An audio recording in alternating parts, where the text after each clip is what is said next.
I want to ask you something right now, and I want you to be completely honest with yourself. When you look at your life today, when you see the choices you've made, the paths you've taken, the relationships you've built, do you ever stop and wonder what separates those who truly succeed from those who simply survive?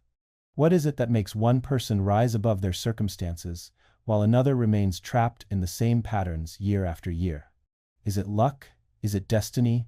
Or is it something else entirely, something that lives inside of you, waiting to be awakened? I've traveled across this entire world. I've sat with the poorest of the poor in the villages of India, and I've stood in the grandest halls speaking to the most educated minds of the West. And you know what I discovered? The most profound truth that changed everything I understood about human potential? It's this. Intelligence is not what you think it is. Real intelligence, the kind that transforms your life, the kind that brings you peace, prosperity, and purpose, it has nothing to do with how many books you've read or how many degrees hang on your wall. True intelligence is about 12 specific qualities, 12 characteristics that anyone, and I mean anyone, regardless of where they were born, what language they speak, or what circumstances they face, can develop within themselves. Today, I'm going to share these 12 signs with you, and I promise you this, if you recognize even 3 or 4 of these qualities within yourself, you're already on the path to greatness. And if you don't see them yet, that's perfectly fine, because by the end of our time together, you'll know exactly how to cultivate each one of them. This isn't theory. This isn't philosophy floating somewhere in the clouds. This is practical wisdom that you can apply to your life starting today, starting right now, this very moment. Let me tell you something that might surprise you. When I was young, younger than many of you, watching this, I thought intelligence meant being able to debate, to argue, to prove myself right and others wrong. I thought being smart meant having all the answers, knowing all the facts, being able to quote scripture and impress people with my knowledge. And you know what happened? I was miserable. Absolutely miserable. Because all that knowledge, all those words, they created a wall between me and the world. They separated me from real connection, from real understanding, from real peace. It wasn't until I met my teacher, my master Ramakrishna, that everything changed. Here was a man who could barely read or write in the conventional sense, yet when he spoke, the most educated scholars would fall silent. When he looked at you, it felt like he could see into the very depths of your soul. He had something that no university could teach, something that no book could give. He had wisdom, he had true intelligence. And over the years, watching him, learning from him, and then traveling the world and observing human nature in all its forms, I began to understand what real intelligence looks like. So let's begin this journey together. Let's explore these 12 signs, not as a checklist to judge yourself or others, but as a mirror to understand yourself more deeply. Because you see, the purpose of this knowledge isn't to make you feel superior or inferior to anyone else. The purpose is to help you recognize your own potential and give you a clear path forward. The purpose is to show you that you already have everything you need within you. You just need to know where to look and how to develop it. The first sign of a truly intelligent person is something that might shock you. It's not intelligence at all in the way we normally think about it. The first sign is humility, real, genuine humility. Now, before you think I'm talking about making yourself small or pretending you're less than you are, let me explain what I really mean. True humility is understanding the vastness of what you don't know. It's looking at the universe, at the complexity of life, at the mystery of existence, and feeling a sense of awe rather than arrogance. It's being secure enough in yourself that you don't need to constantly prove your worth to others. Think about it like this. Imagine you're standing on the shore of an ocean. The water stretches out before you, endless, mysterious, full of depths you cannot see. A foolish person stands there and claims, "I know everything about this ocean. I've seen it all. There's nothing left to discover." But an intelligent person, a truly wise person, they stand there and say, "Look at this magnificent mystery. I've learned so much, and yet there's so much more to understand. Every wave teaches me something new. Every tide brings new wisdom." And that, my dear friend, is the most beautiful part of this journey. When you stop demanding answers and start accepting the process, something miraculous happens. The universe begins to reveal itself to you in ways you never imagined. I remember sitting with a dying man once, holding his hand as he took his last breaths. His family was weeping around him, but he was smiling. And in those final moments, he whispered to me, Swami, I finally understand. None of it was punishment. All of it was preparation. Think about that. Asterisk. All of it was preparation. Asterisk. Every heartbreak that shattered you was preparing you for deeper love. Every failure that crushed your spirit was preparing you for true success. Every moment of darkness was preparing you to appreciate the light. Every person who betrayed you was preparing you to recognize genuine loyalty. Every loss was preparing you to value what remains. But we don't see it in the moment, do we? When you're in the storm, you can't see that it's washing away everything that was never truly yours. When you're in the fire, you can't feel that it's burning away everything that was keeping you from your truest self. I once met a talk-to-fire boss, woman who lost everything in a single year. Her husband, her home, her health, her savings, everything. She came to me with eyes so empty, I could see straight through to her broken soul. "Why me?" she asked. "What did I do to deserve this?" I didn't give her the answers she wanted. Instead, I asked her to do something strange. I asked her to thank the universe every day for exactly one thing that remained. Just one thing. The first day, she could barely speak. But she whispered, "I still have breath in my lungs." The second day, a little stronger. "I still have the sunrise." By the 30th day, she returned to me transformed. Not because her circumstances had changed, but because times had changed. She had learned to find the sacred in what remained, rather than mourning what was lost. "Swami," she said, "I understand now, God wasn't taking from me. God was teaching me what could never be taken. You see, this is what happens when you stop fighting the current and learn to swim with it. The water doesn't become less powerful, but you stop drowning in it. And here's what they don't tell you about surrender. It's not weakness. Surrender is the most powerful thing you can do. When you surrender, you're not giving up, you're giving over. You're saying, I trust that there's a greater intelligence at work here, something far beyond my limited understanding. The caterpillar doesn't understand the chrysalis. From its perspective, it's dying. Everything it knew is dissolving. Its entire world is ending. But nature knows something the caterpillar doesn't. That death is not an ending. It's a transformation into something that can fly. Your struggles right now?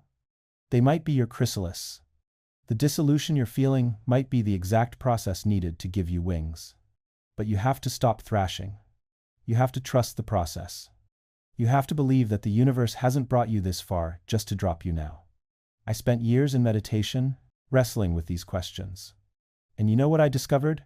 The peace we're all seeking isn't found in getting answers. It's found in becoming comfortable with the questions. It's found in learning to dance with uncertainty rather than demanding certainty. Life isn't a problem to be solved. It's a mystery to be lived. When you understand this, truly understand this, everything shifts. You stop waiting for life to begin once you get the answers. You start living right now, in the middle of all the unanswered questions. You realize that purpose isn't found, it's built. It's built through your choices, through your actions, through the way you show up each day.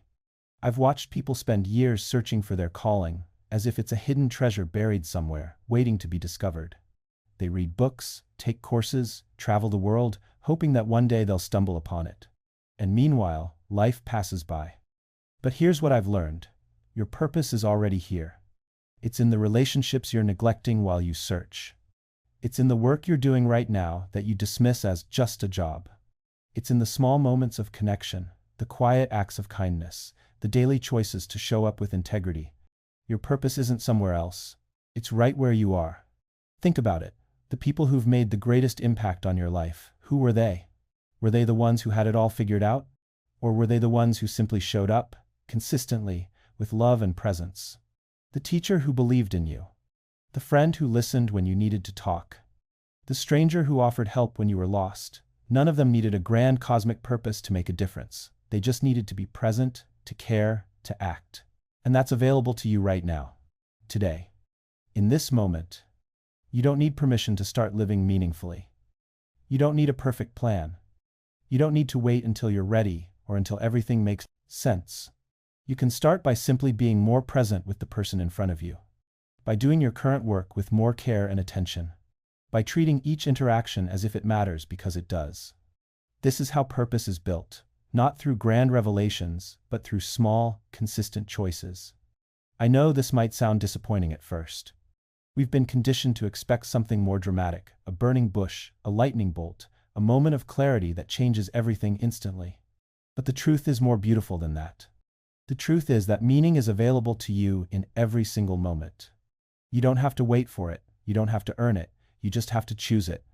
Every conversation is an opportunity to connect. Every task is an opportunity to create. Every challenge is an opportunity to grow. When you start seeing life this way, the question, "What is my purpose?" begins to feel less urgent. Not because you found the answer, but because you're too busy living purposefully to worry about it. You're focused on the person you're becoming, not the destination you're reaching. You're engaged with the process, not obsessed with the outcome. And paradoxically, this is when things start to align. When you stop desperately searching for purpose and start living with intention, opportunities appear. Doors open. Paths emerge. Not because the universe suddenly decided to help you, but because you're finally present enough to see what was always there. You're no longer so caught up in your head, in your anxiety about the future, that you miss the invitations life is constantly offering you. Opportunities don't multiply when you surrender. They were always multiplying. You just weren't available to them. You were too busy defending your castle of fear. This is what people miss about the power of letting go. They think it's about becoming passive, becoming weak, just accepting whatever life throws at you with no resistance. But that's not surrender. That's resignation. And there's a world of difference between the two. Resignation says, "I give up, nothing matters anyway." Surrender says, "I release what I cannot control so I can focus all my energy on what I can." Resignation is collapse. Surrender is strategic wisdom. Think about water. Water doesn't fight the mountain. It doesn't stand at the base and say, "I will not move until this obstacle is removed." Water finds the path. Around, through, over time, it shapes the very rock that seemed immovable. Not through force. Through persistent flow. That's what surrender gives you. The fluid intelligence to navigate reality as it is, not as you wish it were. I've watched people waste years, decades even, fighting battles that didn't need to be fought. Arguing with reality. Insisting that things should be different. And all that resistance, all that friction, it generates heat but no light. It exhausts you but moves you nowhere. Because here's what you need to understand. Reality doesn't care about your opinions of it. The universe is not waiting for your approval to continue. The river flows whether you accept it or not. The only question is whether you'll flow with it or exhaust yourself swimming upstream. And yes, there are times to swim upstream. Times when resistance is absolutely necessary. When you must fight for what matters. But you need the wisdom to know the difference.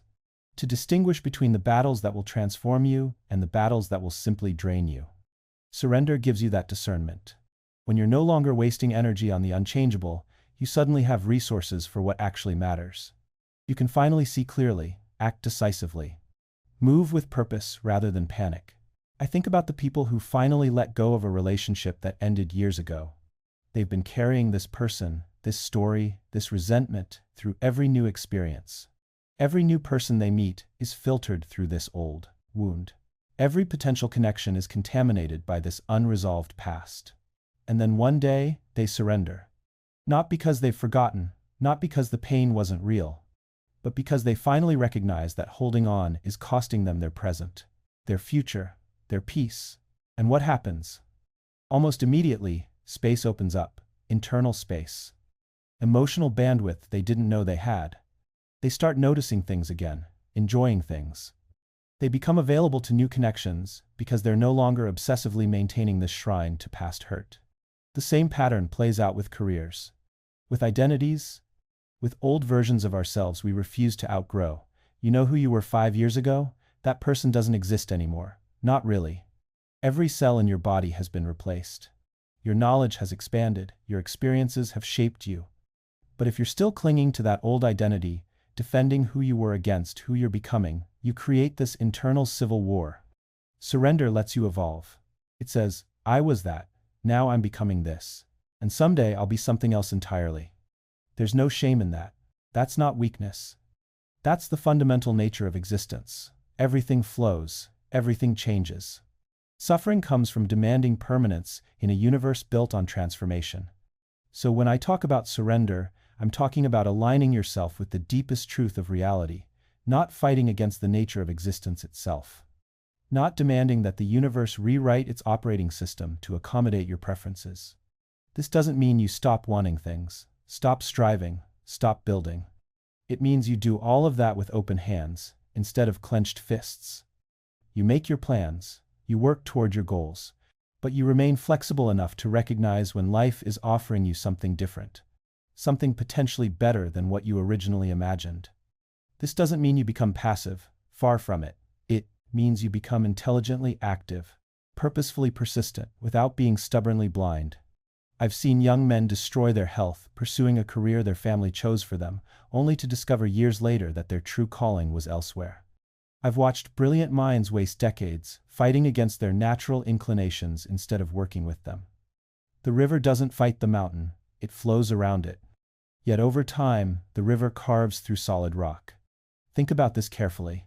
Your attachment to specific outcomes creates suffering, not the work itself, not the effort, but the rigid demand that reality must conform to your expectations.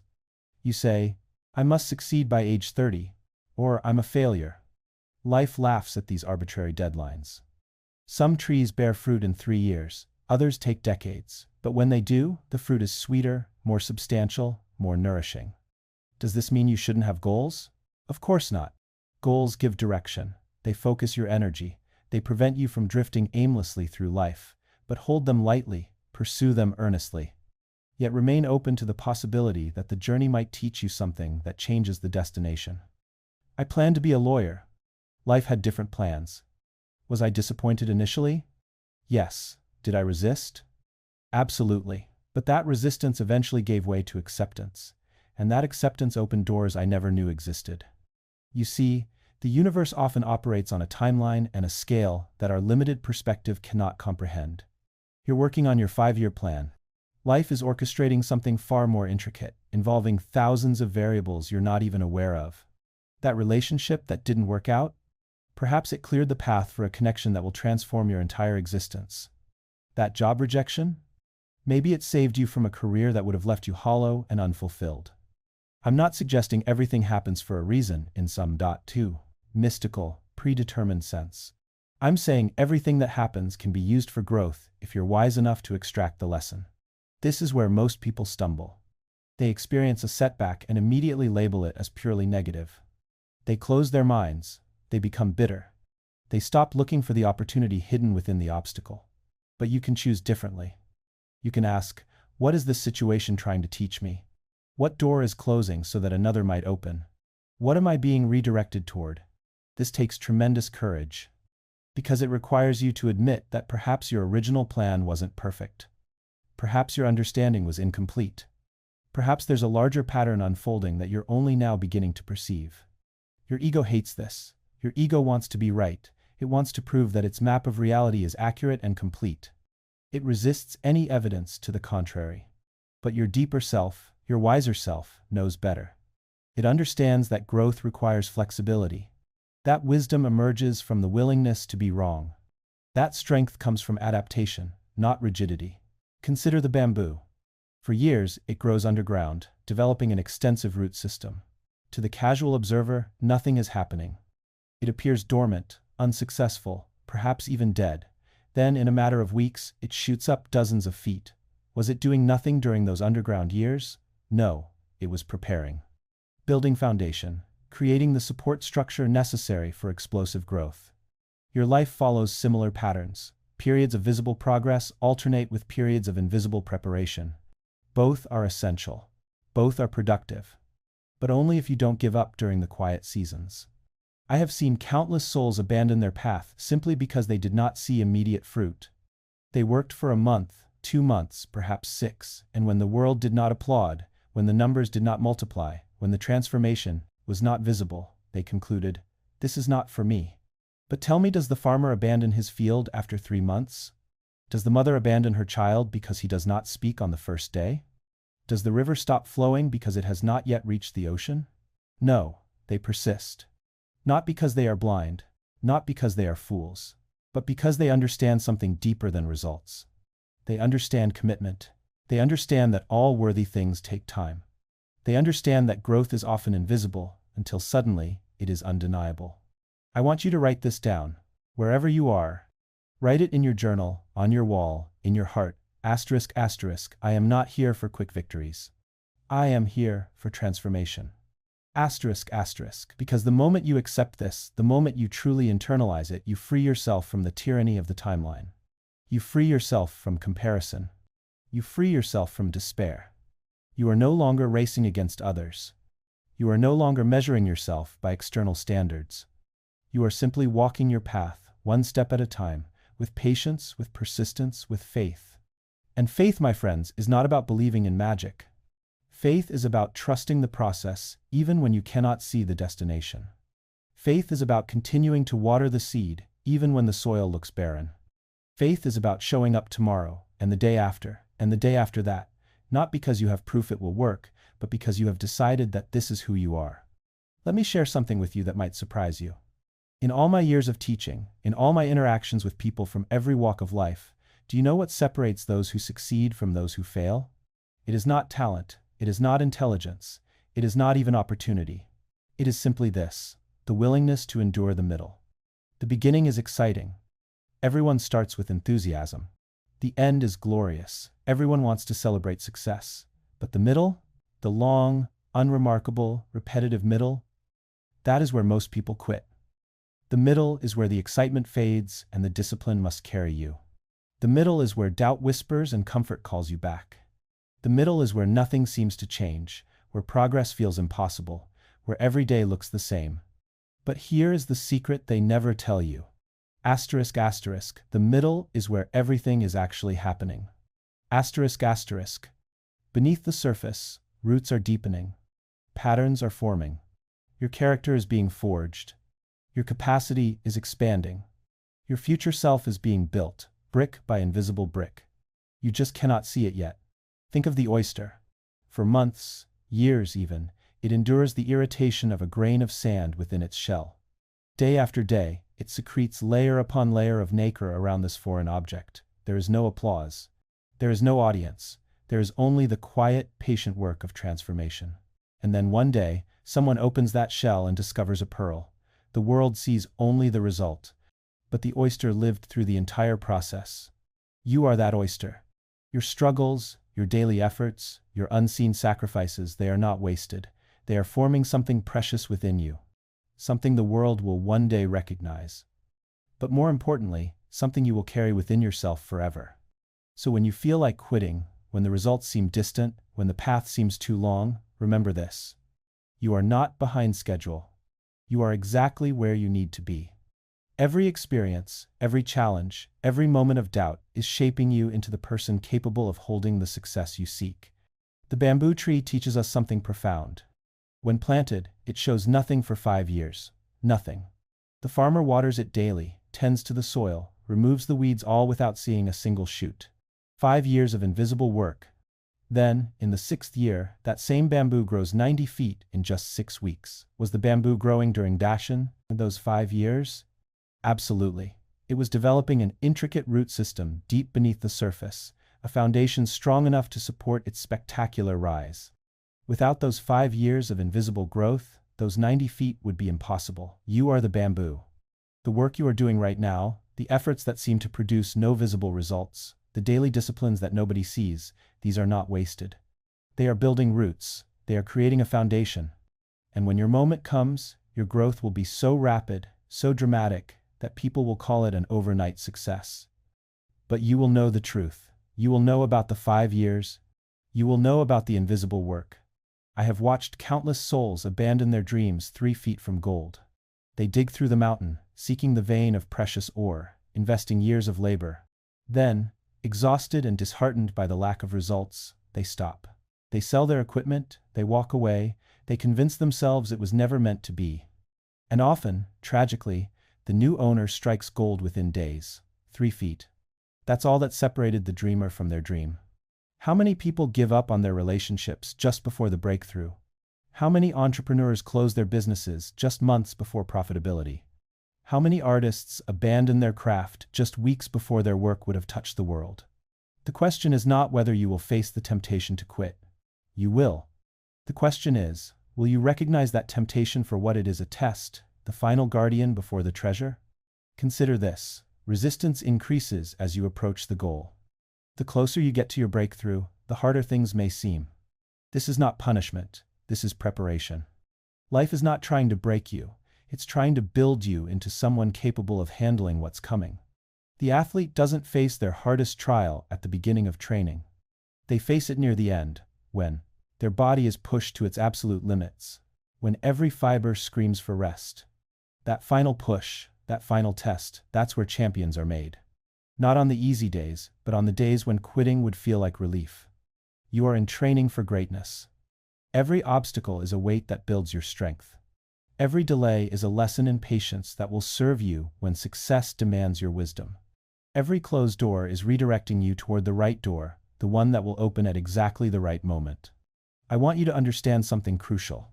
Your struggles are not signs that you're on the wrong path. Often, they're confirmation that you're on exactly the right path. Anything worth achieving will test you. If it were easy, it wouldn't transform you. If it required no sacrifice, it wouldn't be valuable. The depth of your struggle often corresponds to the height of your calling. Small dreams encounter small obstacles. Great destinies require great preparation. So what do you do when you feel like quitting? First, you pause. You don't make permanent decisions based on temporary emotions. You give yourself permission to feel the fatigue, the doubt, the frustration, but you don't let those feelings drive the car. Second, you remember why you started. Not the surface reasons, but the deep ones. What called to your soul? What vision made your heart race? What would it mean, not just to you, but to the world, if you succeeded? Third, you ask for help. You go to someone wiser than you. You consult with someone who has walked the path. You humble yourself. Pride is the greatest obstacle to learning. The ego says, I must figure this out alone. But wisdom says, I will learn from those who have already succeeded. When I was planning my journey to America, do you think I did it alone? I sought counsel. I spoke with those who understood the West. I listened. I absorbed. I prepared myself not just with knowledge, but with understanding. You see, asking for help is not weakness, it is intelligence. The universe respects those who recognize they are part of something larger than themselves. When you ask sincerely, when you seek with genuine humility, guidance comes, sometimes through a teacher, sometimes through a book, sometimes through a stranger who says exactly what you need to hear at exactly the right moment. But here's what most people miss: you must be willing to actually implement what you learn. How many ask for advice only to ignore it because it contradicts what they already believe? How many seek guidance but remain attached to their own limited vision? True learning requires surrender. Not surrender of your dreams, but surrender of your stubbornness. Surrender of the assumption that you already know everything.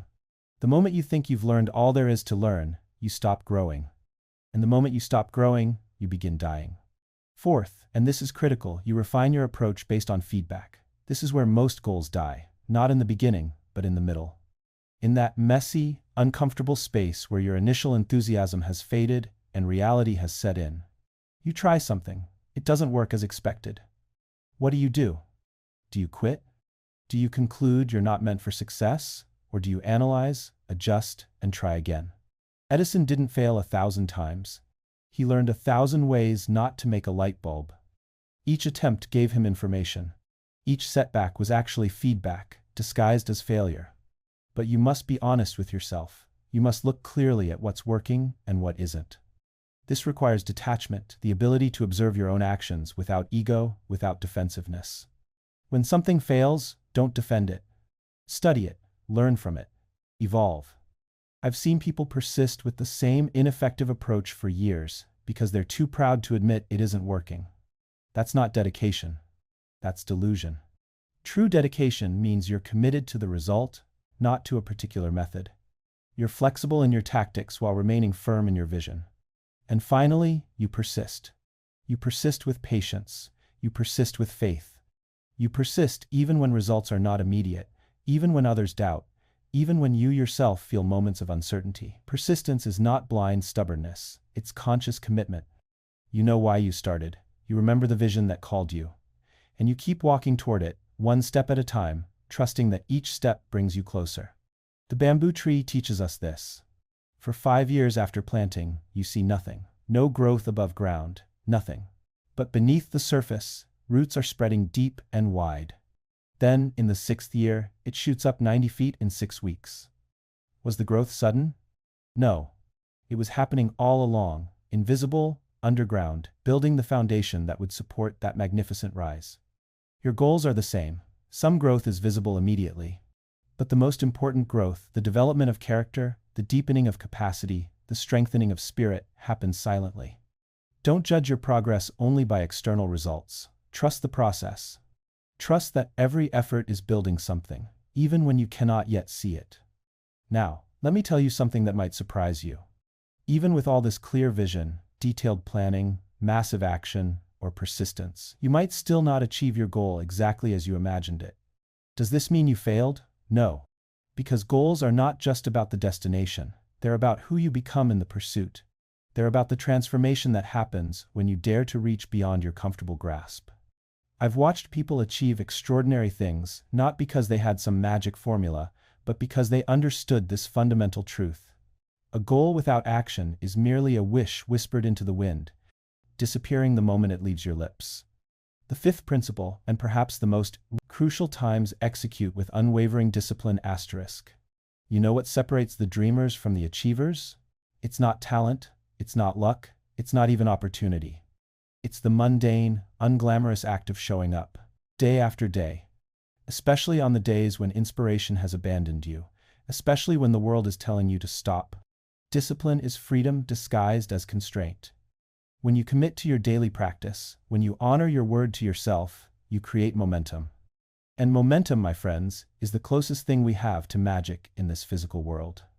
I knew a writer who committed to writing just 500 words every single day. No exceptions. No waiting for the muse to visit. 500 words. Some days it flowed like a river. Other days, each word was extracted like a tooth. But she showed up. 12 months later, she had completed 2 novels. Not because she was exceptionally talented, but because she was exceptionally consistent. Your goals will not be achieved in moments of inspiration. They will be achieved in the 1,000 small choices you make when no one is watching. The early morning when you choose the workout over the snooze button. The evening when you choose preparation over entertainment. The weekend when you choose growth over comfort. This is not about punishing yourself. This is about honoring the vision you've claimed for your life. And here's what nobody tells you about discipline: it becomes easier. Not because the tasks become simpler, but because you become stronger. Your capacity expands. What once required supreme effort becomes simply what you do. This is how ordinary people accomplish extraordinary things, not through heroic acts, but through consistent, deliberate practice. But discipline without direction is just suffering. Which brings me to the 6th principle: times remain flexible in your methods, but steadfast in your vision asterisk. The path to your goal will never be a straight line. Never. You will encounter obstacles you didn't anticipate. Doors that seemed open will close. Routes you planned will disappear. And this is where most people abandon their dreams. They mistake a blocked path for a blocked destiny. Listen carefully. Your goal is the star you navigate by. Your methods are the ship you sail.